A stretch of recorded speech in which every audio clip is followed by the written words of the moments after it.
Après, j'ai décidé de faire ma première prépa pour une compète, quoi. Ok. Donc là, ça m'a permis de sécher, bien sécher. Et puis t'as fait à quel âge ça, la compète? 19, du 19, ok. Ça se passe comment pour ceux qui connaissent pas? Si tu pouvais aller bouffer avec n'importe quel bodybuilder, mort ou vivant, une soirée, passer avec lui, bouffer, discuter, ce serait qui? Et pourquoi? Franchement, j'ai aucune idée. J'en ai aucune idée. C'est... À part avec moi. À part avec toi, ouais. Ah mais merde, j'allais dire toi. C'est ce que t'allais dire. J'allais dire toi.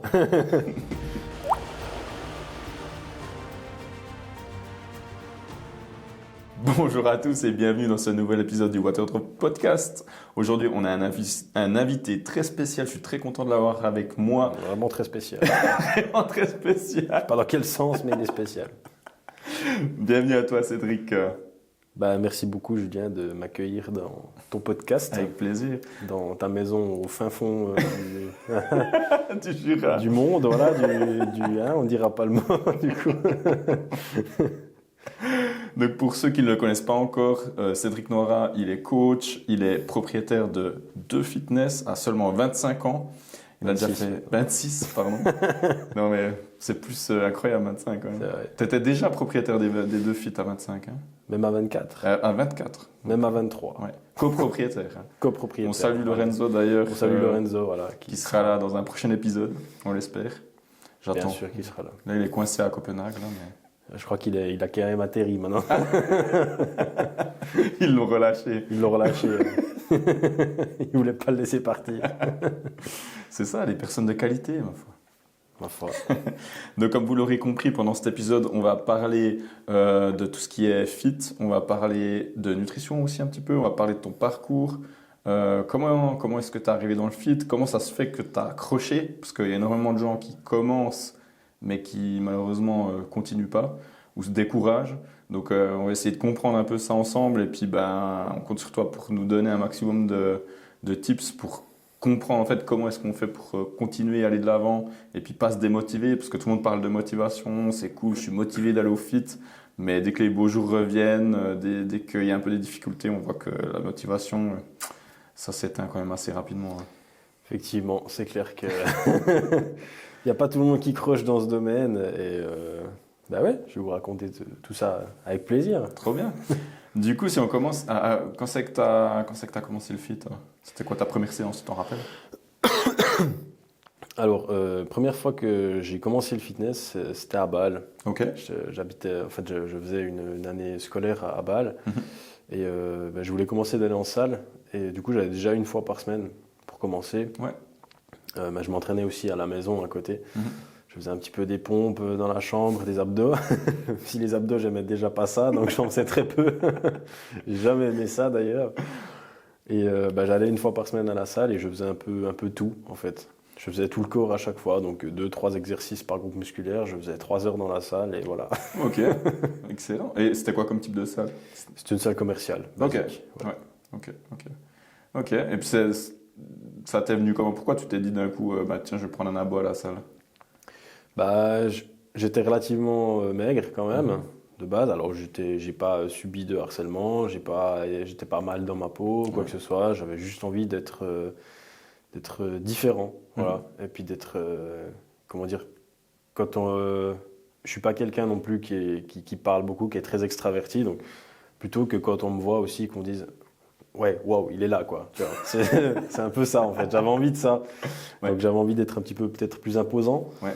Donc, il fallait trouver une solution. Et du coup, après, j'ai découvert un peu la salle, les vidéos sur YouTube, Thibaut InShape à l'époque.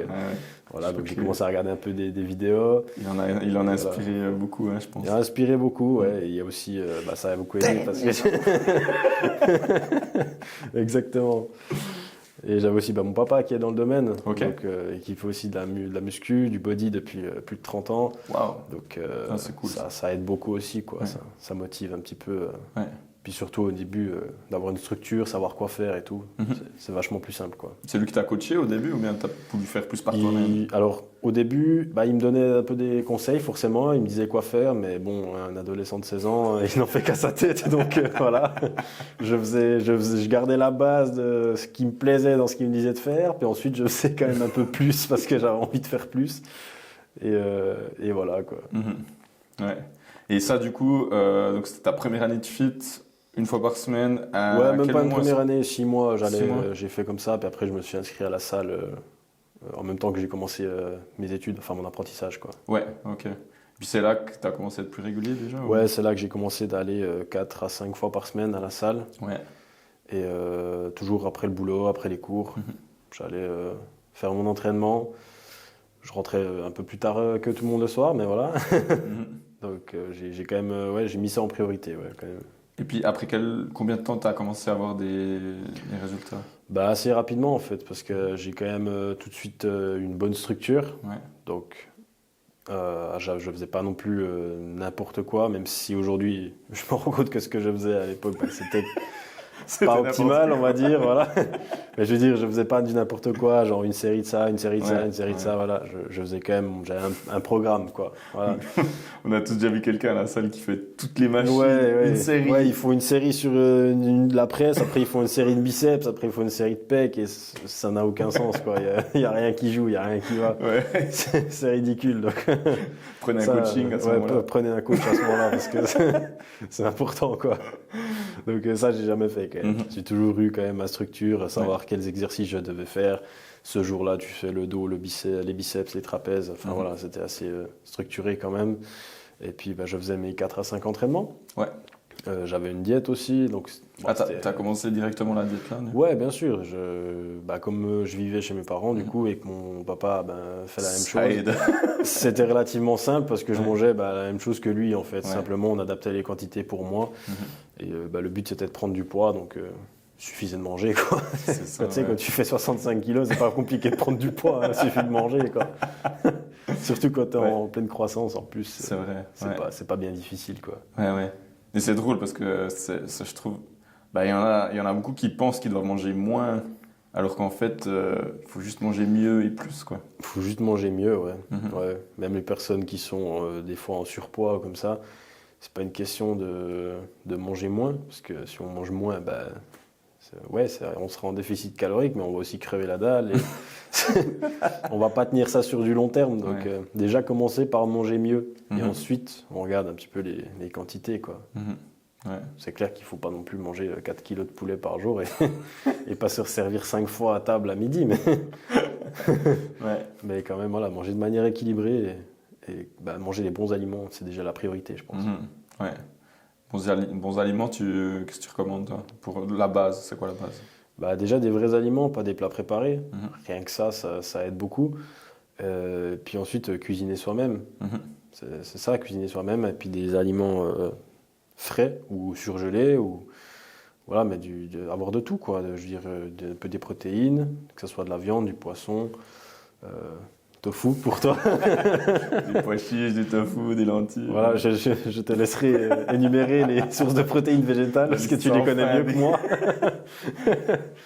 Et avoir aussi un peu des apports en glucides pour avoir de l'énergie, mais des bons glucides, pas des frites par exemple, pas éviter, quoi.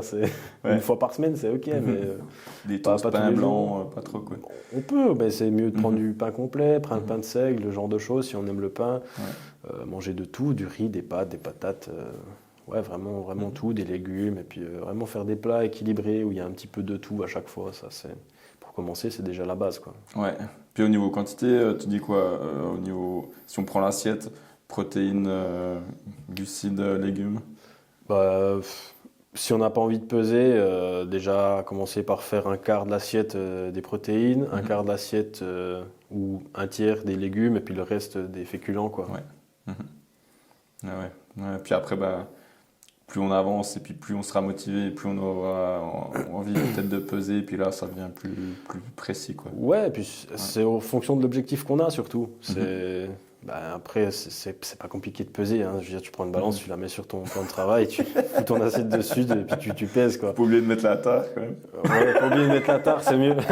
Si on prend le poids de l'assiette, voilà. Non, mais c'est quand même pas, c'est pas très compliqué, ça prend 30 secondes. Donc, c'est pas une question de motivation, c'est juste une question de. Faut le faire, c'est tout. Ouais.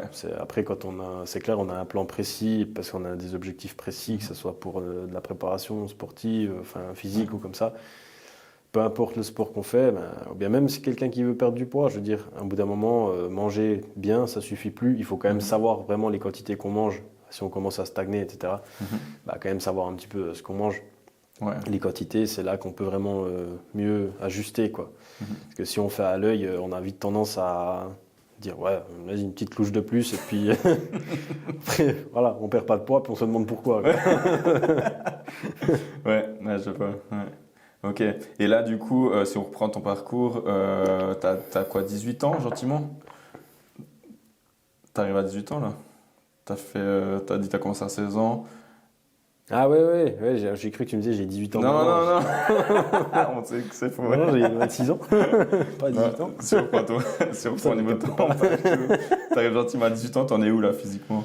Déjà, la première année, en fait, je suis arrivé à prendre presque 20 kilos en une année. Ok. Ouais. Après 2010, ouais, c'était 2018, ouais, 18 ans. Je devais arriver autour des 90 kilos. J'étais toujours. Les 3 premières années, en fait, j'ai fait que bouffer.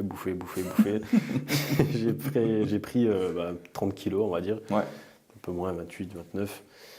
Je suis arrivé jusqu'à 96 kilos. Et après, voilà, j'étais quand même bien là, mais pas sec, tu vois. J'avais vraiment complètement changé de corps, en fait. Je suis parti, j'étais maigre. J'ai jamais été hyper sec, tu vois, genre maigre avec des abdos dessinés. J'avais pas les abdos dessinés parce que j'étais pas non plus maigre à ce point-là. Mais j'étais pas costaud non plus. Et du coup, après, j'étais bien costaud, mais pas sec. Un peu flotteux, un peu gras. Donc après, j'ai décidé de faire ma première prépa pour une compète, quoi. Ok. Donc là, ça m'a permis de sécher, bien sécher. Et puis, t'as fait à quel âge, ça, la compète? 19, du 19, coup. ok. Ça se passe comment, pour ceux qui connaissent pas? En fait, pour faire une prépa de body, alors déjà, il faut prendre un petit peu de masse avant, quand même construire du muscle. Et quand on construit du muscle, forcément, on mange, il y a un peu de graisse qui vient avec, un peu de flotte aussi. Et la période de sèche, qui va durer plus ou moins 3 à 4 mois, voire plus chez certains, ça va être vraiment pour garder le muscle et enlever tout le reste, donc le gras, l'eau, etc. Donc le but, c'est vraiment de garder que le muscle. Et donc c'est pour ça que ça se fait sur une longue période, 3 à 4 mois, histoire d'avoir le temps de réduire petit à petit en fait, les calories pour pas avoir un gros crash tout de suite et puis risquer de perdre du muscle, quoi. Voilà.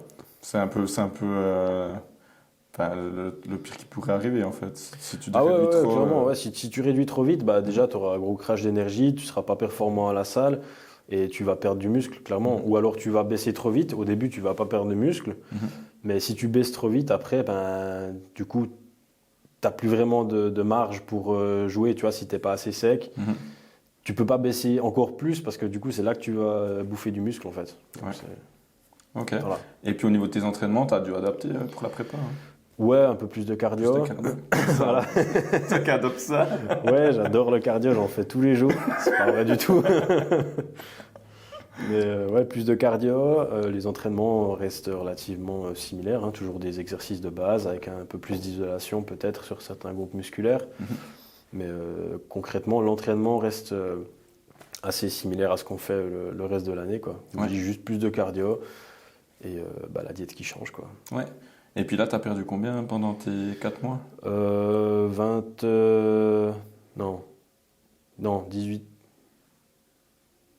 18 kilos à peu près. Ouais, je suis arrivé un peu en dessous de 80 quand même. Ah ouais. Donc j'étais autour de 78, 79 je crois. Pour la compète? Ou 70, ouais, par là. Je me souviens plus exactement, mais je sais que j'étais en dessous des 80. Ok. Bien en dessous des 80 quand même. Donc ouais, j'ai perdu presque 20 kilos. Ouais. Wow. Ouais, ah ouais. même. Puis le lendemain, t'en as repris 4. Et ouais, c'est un peu ça, ouais, parce que quand on se remet à manger, ça revient direct, quoi. J'avais repris directement beaucoup de poids, ouais. Il y a forcément un rebond qui se fait, donc voilà. Ok, et puis c'était comment on stage, enfin, faire le posing, enfin, ça doit être quand même quelque chose d'assez incroyable. Ouais, bah, il y a le posing, alors ça se travaille aussi au préalable, hein, parce Mhm. qu'on peut pas juste y aller comme ça, c'est quand même tout un art de savoir poser, faire ressortir les muscles, et puis il y a des poses aussi imposées, donc Ouais, mon haltère, tu vois, tu peux pas juste faire n'importe quoi. ça ne dit pas. Ouais, non, parce que pour qu'ils puissent comparer Ouais, les gaillards, ben, c'est forcément, clair. il y a des poses qui sont imposées, Ouais. donc il faut les connaître, si tu les connais pas, ben, tu es pénalisé, Mhm. forcément. Et donc il faut les travailler au préalable. Tu as aussi une routine où tu peux faire là un petit peu plus de libre. Donc Mhm. posing libre, c'est plus un... Tu as 1 minute sur la scène pour faire ton posing à toi. Tu as ton posing routine, ça s'appelle. Ton grand écart, si tu veux. Exactement, si tu sais le faire. Bon, visiblement, j'y arrive pas comme on a vu avant. Et après, ouais, c'est un moment assez intense, on va dire, la Mhm. première fois que tu montes sur une scène, parce que tu es quand même ben, en slip sur une scène devant plusieurs centaines de personnes. Donc, Mhm. c'est impressionnant la première fois, ça Mhm. fout un peu les boules. Et après, une fois que tu es sur scène, ça va. Ouais, Ouais, ouais. c'est vraiment jusqu'à ce que tu mettes le pied sur scène, je pense. Ouais, c'est ça, Ouais. ouais. Jusqu'au moment où on t'appelle avec ton nom, puis après, une Mhm. fois que tu es sur scène, ça va. Ouais. Ouais.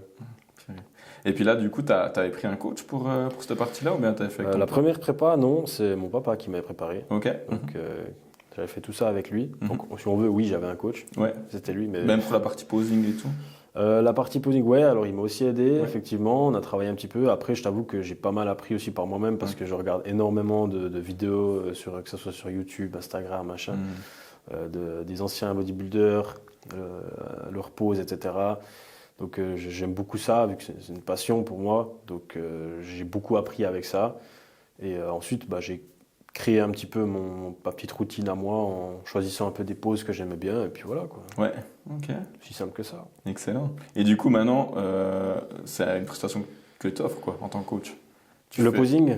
enfin, non, je veux dire, la prépa globale, tu pourrais avoir des clients maintenant qui se préparent Ouais. à un Alors, concours, ouais, qui ouais. viennent te voir, et puis tu prépares la diète, les exercices à faire, excellent, etc., quoi. Ouais, alors c'est un coaching, si on veut, c'est un coaching un petit peu plus particulier parce que ça va bien plus loin dans le, comment dire, dans le suivi. Mhm. C'est quand même une préparation à une compétition.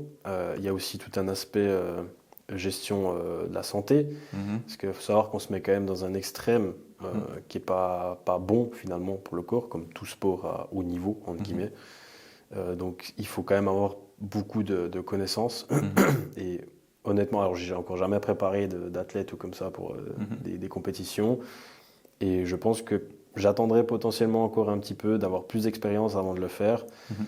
Surtout au niveau de ce qui est gestion de la santé, comme j'ai dit, des hormones, etc. Ouais. Donc c'est quand même quelque chose d'assez Conséquent, quoi. particulier. Voilà. Mhm. Et il faut pas faire n'importe quoi. S'il y a Ouais. énormément de coachs aujourd'hui sur les réseaux, Mhm. ils disent qu'ils te préparent pour une compétition, machin. Mais en fait, préparer pour une compétition, c'est pas juste tu prends quelqu'un, tu vas lui donner des entraînements, tu lui baisses ses glucides et Mhm. il va sécher. Et sur le principe, en gros de gros, c'est ça, mais derrière, il y a tout l'aspect santé Mhm. que beaucoup de coachs ne maîtrisent pas en fait. Et ça fait beaucoup de dégâts Mhm. chez les athlètes. Il y a Ouais. énormément d'athlètes qui arrêtent tout parce qu'ils ont des problèmes de santé, Mhm. qui peuvent garder parfois à vie, hein. Mhm. Donc c'est quand même assez sérieux, quoi. Ouais. Donc c'est pas à prendre à la légère. Pour ça, je le ferai peut-être pas tout de suite, quoi. Ouais, je vois. Ouais. Toi, t'as eu des trucs en te préparant où tu t'es dit, oula, je sens que j'arrive vers la limite, ou bien. Non, non, alors moi pas. J'ai Ça pas va. eu spécialement de problèmes de santé, Mhm.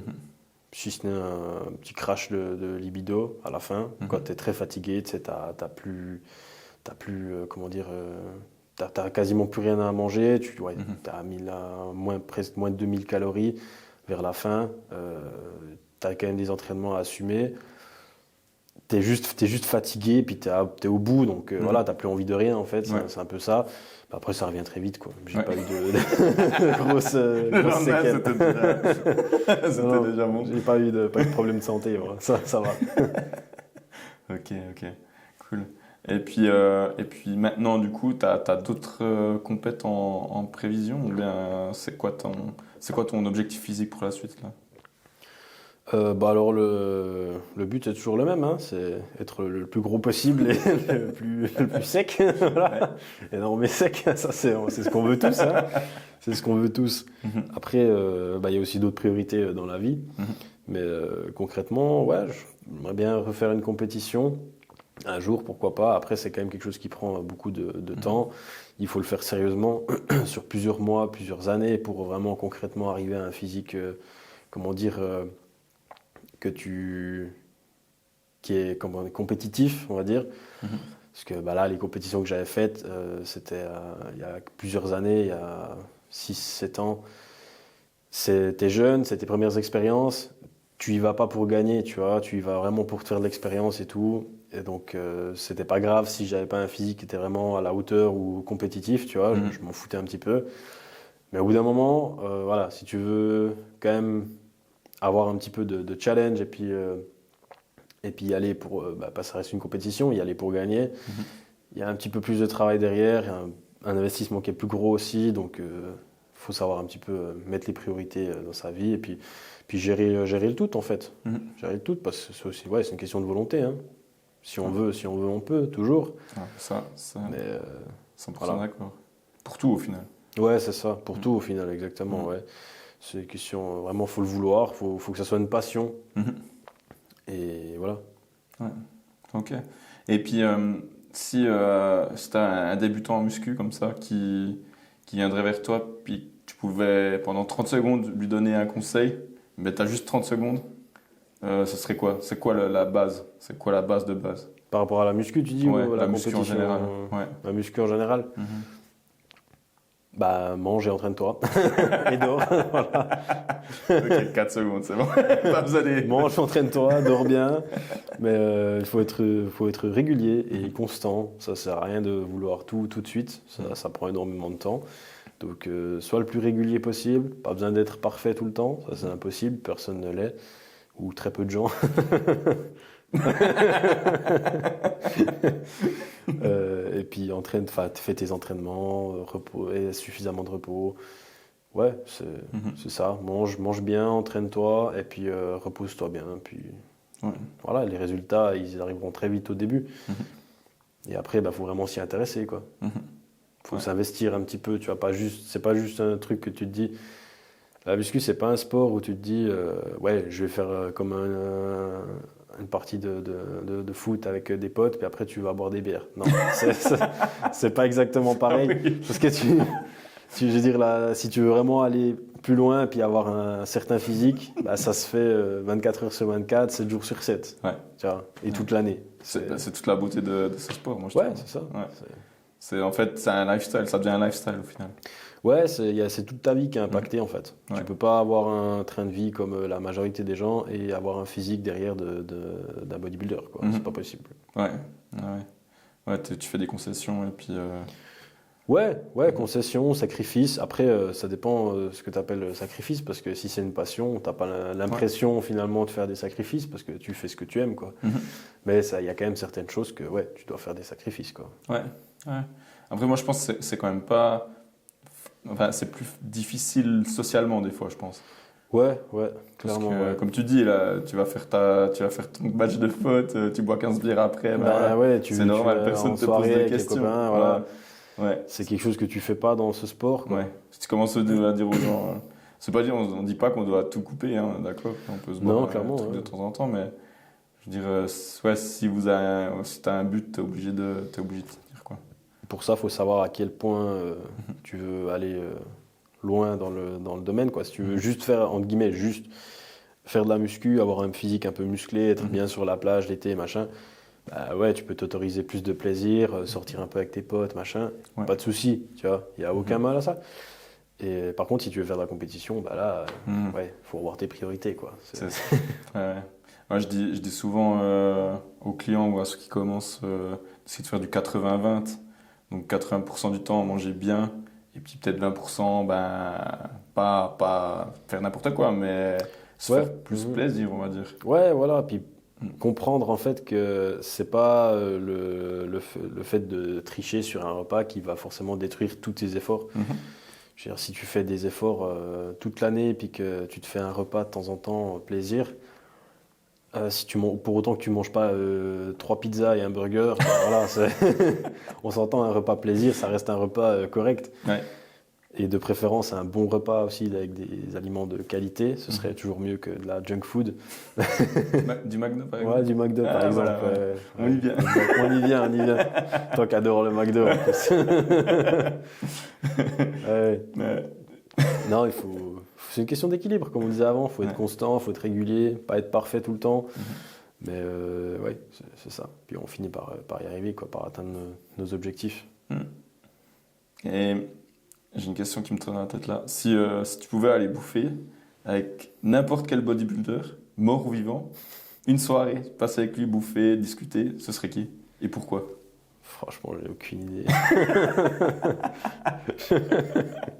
J'en ai aucune idée. À part avec moi. À part avec toi, ouais. Ah mais merde, j'allais dire toi. C'est ce que t'allais dire. J'allais dire toi. Non, je sais, bah forcément Schwarzenegger, parce que c'est un peu une icône aussi, hein, quand même. Mais sinon, je sais pas, peut-être Jay Cutler, parce que c'est quelqu'un qui a fait du body à haut niveau, et puis c'est aussi un bon businessman qui a réussi dans la vie derrière. Parce qu'il y a beaucoup de bodybuilders, bah, ils font leur truc, ils sont bons en compétition, mais dès qu'ils arrêtent la compétition, ils n'ont plus rien. Donc c'est un sport qui rapporte pas beaucoup finalement.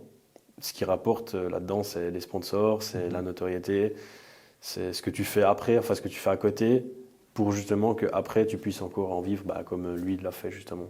C'est pour ça que j'aime bien le personnage en fait, parce qu'il a été bon dans son sport, et c'est un bon businessman, il a réussi à développer beaucoup d'entreprises, et dont sa marque de suppléments et de merch, de merchandising et tout.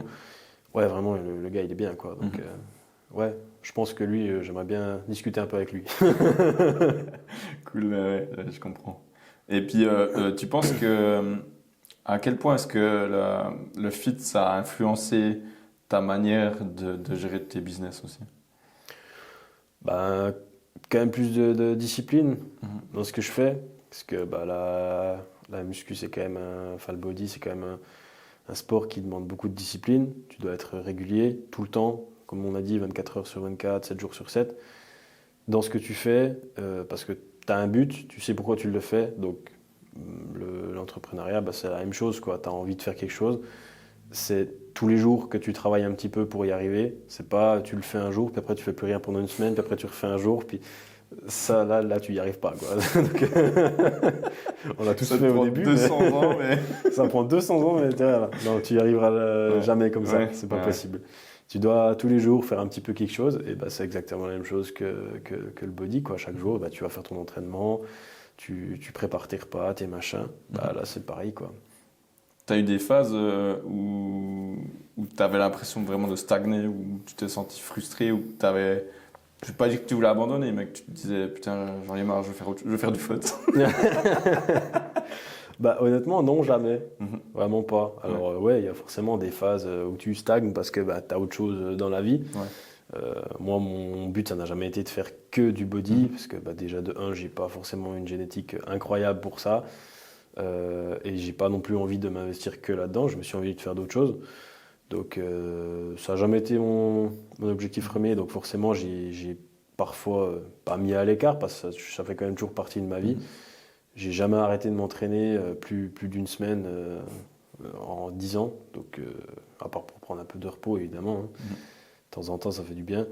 Mais sinon, non, j'ai jamais eu de phase vraiment où je stagnais, où je me disais, ouais, je sais pas pourquoi je stagne, j'ai envie de changer quelque chose, je ça, machin. Puis vraiment, je me disais, non, j'ai envie de tout arrêter. Non, j'ai jamais eu envie de tout arrêter, en fait. C'est bon signe. Ouais, ça fait partie de ma vie. Ouais. Voilà. Ouais. Je pense que si demain tu me dis, ouais, t'arrêtes de t'entraîner, ok, bon, bah je fais quoi du coup? Parce que... Qu'est-ce que tu veux que je fasse parce que... T'as plus de courbature, Ouais, t'as plus de courbature, tu te quoi. sens pas bien. Je veux dire, même au terme de santé, de bien-être général, ça fait quand même du bien, quoi. C'est clair, c'est clair. Donc même si c'est pas, même si tu fais pas des entraînements à l'extrême, tu vois, dans le sens, même si tu t'entraînes pas comme un bodybuilder, même si tu fais des entraînements de plus musculation santé, on va dire, ça fait quand même du bien. Mhm. Ouais, franchement, c'est obligatoire presque maintenant pour moi, quoi. Ouais, sûr. Et ça devrait l'être pour beaucoup de gens. Ouais. Ah ouais, moi, je suis complètement d'accord. Ouais. Je le vois même si pendant 10 jours je fais rien, je me sens pas bien en fait. Ouais, bah, ça m'est jamais arrivé 10 jours, tu vois. Je me rappelle pas la dernière Ouais. fois. En fait, je me rappelle pas ce que ça fait Mhm. de ne pas faire de muscu. Voilà. Tu vois, de ne pas s'entraîner. Ouais. Je sais pas. Et j'espère que Que tu sauras je jamais. saurai jamais. Voilà. Exactement. C'est le but finalement. Ouais, Voilà. c'est juste. Et puis, j'ai rebondi sur un truc que tu as dit. Tu as dit au niveau de la compète que tu n'as pas forcément la génétique. Mais si on parle hors compète, parce que c'est vrai que c'est un truc que j'entends souvent. Ah ouais, non, mais moi, j'ai pas la bonne génétique pour être musclé, ou bien pour perdre du poids, ou bien pour faire du fit, ou quoi que ce soit. Tu penses c'est quoi l'impact au final de ça? Bah, en fait, c'est une mauvaise interprétation de ce qu'on dit sur les réseaux, bien comme ça. Comme dans beaucoup de choses, finalement, dans beaucoup de domaines, il y a toujours des mauvaises interprétations. Donc, personne n'a une mauvaise génétique pour l'utiliser comme excuse pour ne pas aller faire du sport, en fait. Ça c'est bullshit, direct. Tu vois. Alors, tout le monde peut avoir un certain résultat. Tu vois. Il y a certaines personnes qui vont prendre plus vite du muscle que d'autres. Ça, oui. Forcément, la génétique, ça a à voir là-dedans, tu vois. Mais personne ne peut ne pas avoir de résultat, en fait. Tu vois. Ouais. C'est pas possible. Des moments où tu Après, soulèves des poids, bah, quelque chose des va se moments passer où dans tu ton fais un corps, quoi. entraînement qui est sérieux, qui est adapté à toi, que tu as une bonne alimentation, que tu arrives à garder cette routine, tu auras forcément des résultats. Après, certes, si tu vas aller faire de la compétition, bah là oui, on peut parler de génétique, parce qu'il y a des personnes qui ont forcément des avantages par rapport à d'autres. Et ça tu le remarques relativement vite. On n'est pas tous faits pour faire de la compétition. Ouais. Comme on n'est pas tous faits pour faire du hockey, on n'est pas Ouais, tous faits pour c'est faire du clair. foot. Du basket. Si Si tu fais 1m20. bah, si tu fais 1m20, voilà, c'est compliqué d'aller faire du basket, tu vois. C'est Au la même niveau, chose. c'est chaud, ouais. Ouais, ben voilà. C'est Donc, clair. mais ça n'empêche pas qu'une personne de petite taille puisse aller faire du basket. Ouais, Mais d'accord. peut-être pas en NBA, tu vois. Ouais. Voilà. C'est la même chose. Voilà. Ouais, ok. Et puis, juste bah, là, du coup, tu donnes beaucoup de coaching ces temps. Au niveau des. Enfin, à quel moment est-ce que tu conseilles aux gens de venir te voir pour un coaching? Venez de toute façon. Demain, tu auras 200 appels. Si seulement. Si seulement. Du coup, je serai obligé de déléguer un petit peu. Ouais, c'est bien. Moi, ça me va. Non, ben écoute, c'est en fonction de. Si vous arrivez en salle de sport, vous avez envie de changer votre corps pour une raison X ou Y et que vous savez pas comment vous y prendre, venez voir un coach en fait, parce que c'est hyper important déjà pour savoir ce que vous faites.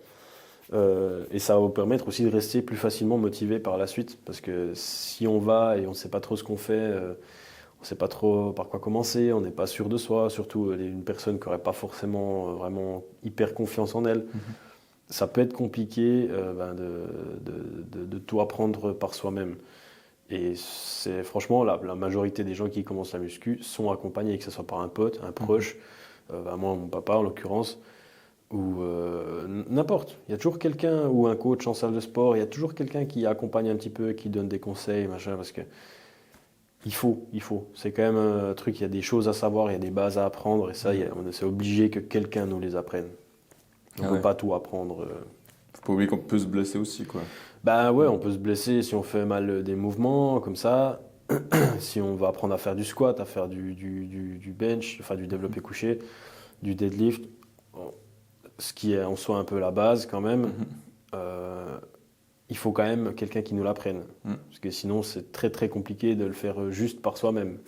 C'est même impossible. On a beau regarder des vidéos YouTube, ok, tu auras les infos de savoir comment le faire, mais toi, tu te vois pas le faire, tu sais pas quoi corriger, pourquoi. Enfin, Ouais, je vois bien. Bah, je l'ai vécu quand on s'entraînait ensemble, d'ailleurs. Par exemple, mes élévations latérales. Ouais, tu vois, après, il y a toujours quelque chose qu'on peut améliorer. Hein. C'est aussi un sport où on apprend constamment, quoi. C'est ça, ouais. Donc, on peut toujours s'améliorer, il y a toujours quelque chose à apprendre. Donc, Ça se fait petit à petit, il ne faut pas être pressé non plus, comme on disait. Ouais. Mais ouais, non, pour répondre à ta question, du coup, allez voir un coach si vous avez envie de changer réellement, d'avoir une belle transformation et puis d'aller de l'avant sans perdre trop de temps, évidemment. Allez voir un coach directement et qui saura vous aider sur la structure de vos entraînements, pourquoi pas l'alimentation également. Et surtout, un coach qui vous écoute, ça c'est aussi important, quoi. Parce qu'il y a beaucoup de coachs, voilà, c'est du copier-coller de programme et puis ils n'écoutent pas forcément les demandes des clients. Donc ça c'est aussi important, quoi. Ok. Et j'ai une question un peu, ça aussi sur les réseaux, on voit souvent. Moi je veux perdre du poids, du coup je fais du cardio 3-4 fois par semaine pendant 1 heure. Ouais, pourquoi pas? C'est une idée. La personne va perdre du poids, hein. Va perdre de la flotte beaucoup au début, mais aussitôt qu'elle arrête le cardio, après c'est fini, quoi. C'est à tout qui revient. Ouais. On reprend du poids. Donc mais temps de faire un petit peu de la muscu quand même, surtout de la muscu et combiner avec le cardio en fait. Faire les deux, ça sera beaucoup plus efficace que de faire que du cardio ou que de la muscu. Les deux sont complémentaires, je dirais. Donc c'est important de faire des deux pour perdre du poids, quoi. Ouais. Perdre du poids et construire du muscle directement derrière. C'est ça, parce que si on fait de la muscu, on mange assez de protéines, en fait, on va permettre au corps de construire plus de masse musculaire. Et il faut savoir que la masse musculaire, pour être entretenue, pour être maintenue, elle consomme de l'énergie. Donc, le corps va se mettre automatiquement à prendre de l'énergie là où il y en a, donc dans les réserves de graisse notamment, ce qui permet en fait de brûler des calories, même en dehors des entraînements. Parce que quand on fait son cardio, on peut faire 1 heure de cardio, 2 heures de cardio, ok, on va brûler une chier de calories pendant ce temps-là, mais après, il ne se passe plus rien. Tandis que si on fait de la muscu, on va brûler peut-être un peu moins de calories pendant l'effort, mais pendant la phase de récupération, il se passe quand même quelque chose, tu vois, on va continuer de brûler des calories. Donc, pour ça que c'est intéressant de combiner les deux. Ouais. Dit-il. Ouais, moi, je m'en fous, je vais pas sécher. Ouais, c'est vrai. Ouais. Et puis d'après toi, il y a un âge où c'est trop tard pour commencer la muscu, ou bien? Toi, t'es trop vieux. Tiré. Je peux plus rien pour Pourquoi toi. je t'ai invité déjà? Je peux plus rien pour toi, gros. Quand tu commences à planter des framboisiers dans ton jardin. Ah ouais, non. Ce matin, il est arrivé à la salle. Il dit, ouais, gros, j'ai planté des framboisiers dans mon jardin. Je dis, putain, toi, t'as vraiment passé la trentaine. Quand tu commences à planter des framboisiers dans ton jardin, puis que t'es content de le dire à ton pote, voilà, c'est que t'as vraiment... T'as passé. Là, c'est trop tard pour commencer la muscu, tu vois. Heureusement que j'ai commencé avant parce que. Ah ouais, non, sinon t'étais foutu, là. C'était foutu. C'était mort. Je te jure. Terrible. Donc ouais, tout âge du coup. Ouais, tout âge, hein, c'est clair. Après, c'est clair, si vous commencez la muscu à 60 ans, c'est un peu tard pour faire du body, quoi. Disons qu'il y a moins de monde en compète, quoi. Il y a moins de monde, ouais, effectivement. Mais il y a des catégories qui existent où il y a des plus de 60 ans. Ça existe sur certaines compétitions. Après, ils ne sont pas beaucoup, quoi. Mais non, il n'y a pas d'âge pour commencer la muscu. Il faut se lancer avant qu'on soit en mauvaise santé. Ouais. Je dirais que c'est là que c'est trop tard. C'est quand on commence d'être en mauvaise santé. Que ce soit avoir des faiblesses, des blessures en faisant des choses bêtes au quotidien. Les genoux complètement foutus, le dos foutu, les épaules foutues, vraiment quand on commence à être tout cassé, là c'est un petit peu tard, il aurait fallu commencer avant, mais ça ne veut pas dire qu'on ne peut pas faire quelque chose pour retarder finalement la douleur ou bien essayer d'éviter que ça se dégrade plus, quoi. Après il faut adapter évidemment, mais non, il n'y a pas d'âge pour commencer à muscu. Même toi, tu peux. Même si vous plantez des framboisiers dans votre jardin, vous pouvez commencer la muscu. Pas de souci. Je vais t'amener des tartes aux framboises cet été, va chier, quoi. Je suis pas très sucré. Ah oui. Ça.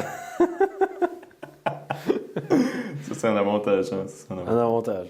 Ça aide beaucoup quand on fait de la muscu, du body, de pas être très sucré. Aussi. Ouais, c'est vrai. Ouais. Cool. Ouais. Mais écoute, je pense qu'on a fait déjà un petit premier tour d'horizon pour aujourd'hui. Donc, un grand merci pour toutes les infos que tu nous as données. Avec grand plaisir. C'était vraiment cool. On passe pas mal d'heures à discuter, mais à discuter sur un podcast, je me suis dit il y a beaucoup de choses qui peuvent servir aussi à d'autres. Donc, je pense Clairement, que ouais. c'était cool de faire ça. Et Sûr. puis, si vous avez apprécié le podcast, n'hésitez pas à vous abonner, laisser des commentaires, si vous avez des questions. On pourra faire volontiers un épisode 2 s'il retire ce qu'il a dit par rapport à mon âge. Et abonnez-vous à Gojim aussi. Ouais, et abonnez-vous à Gojim, bien sûr, à son compte. On vous mettra Yes. tous les liens dans la description. Et puis, si vous avez besoin d'un coaching, Venez chez Gojim. venez chez Gojim. Rue du Clos Neuf à Moutier ou route de Neuville 1B au Landron. Ah, c'est vrai qu'on n'a pas dit, vous êtes à Moutier et au Landron. Ouais, on est à Moutier et au Landron, exactement. Mm. Peu importe où vous habitez, vous pouvez venir. Et coaching en ligne aussi. Et coaching avec un suivi à distance pour ceux qui le souhaitent également. Donc, même si vous vous entraînez à Lausanne, Genève ou Zurich ou au Canada, Au Canada. vous pouvez aussi vous faire accompagner par Gojim, par nous. C'est ça. Parfait. Alors, merci pour tout. Ciao, ciao, ciao. Ciao, ciao.